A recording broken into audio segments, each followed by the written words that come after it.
मैं मीडिया कर्मियों का बहुत बहुत धन्यवाद और वेलकम करना चाहता हूं।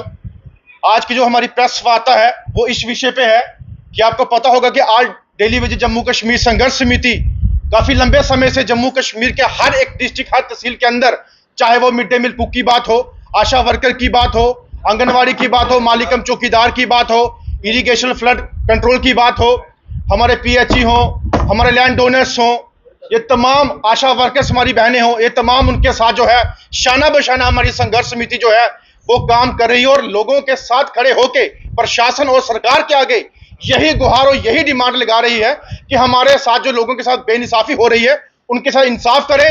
और हमारी जो मांग है कि minimum wages act Jammu Kashmir के अंदर लागू होना चाहिए, जहां उनकी वेजेस बढ़नी चाहिए, रिटायरमेंट पॉलिसी लागू होनी चाहिए, रेगुलेशन पॉलिसी लागू होनी चाहिए, पेंडिंग वेजेस उनको मिलने चाहिए।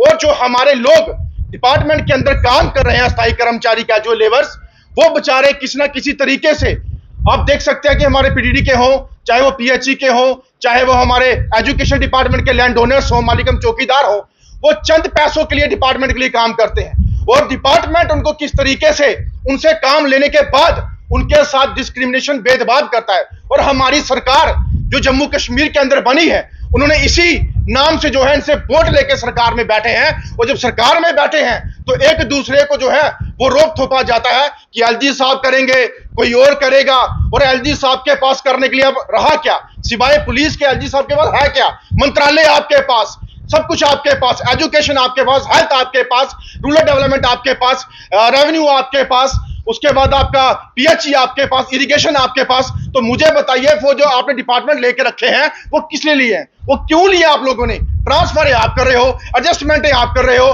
पैसा सैंक्शन आप करवा रहे हो, लेकिन इनके साथ भेदभाव क्यों?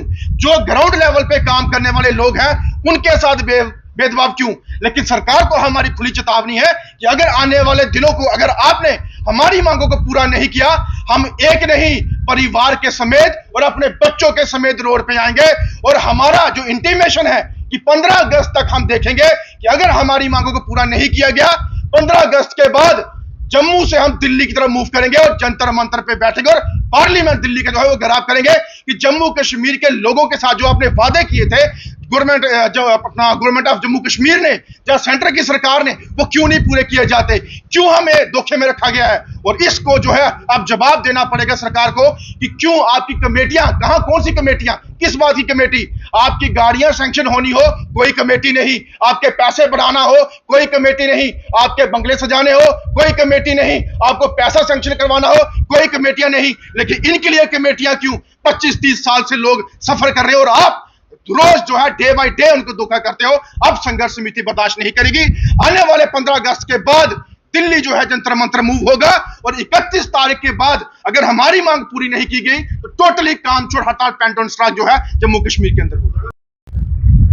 कश्मीर के अंदर गरीबों के साथ हमेशा अन्याय होता है।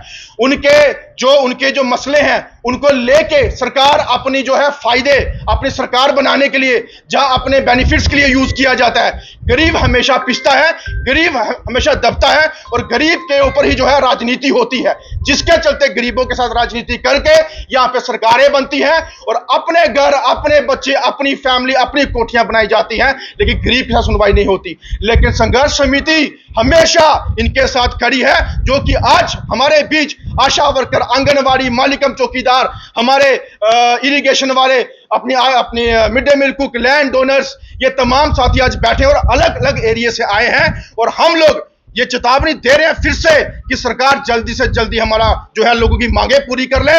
लेकिन जिस तरीके से कुर्सी पे बिठाया है, उतारने का काम भी हमारे जम्मू कश्मीर के यही लोग करेंगे।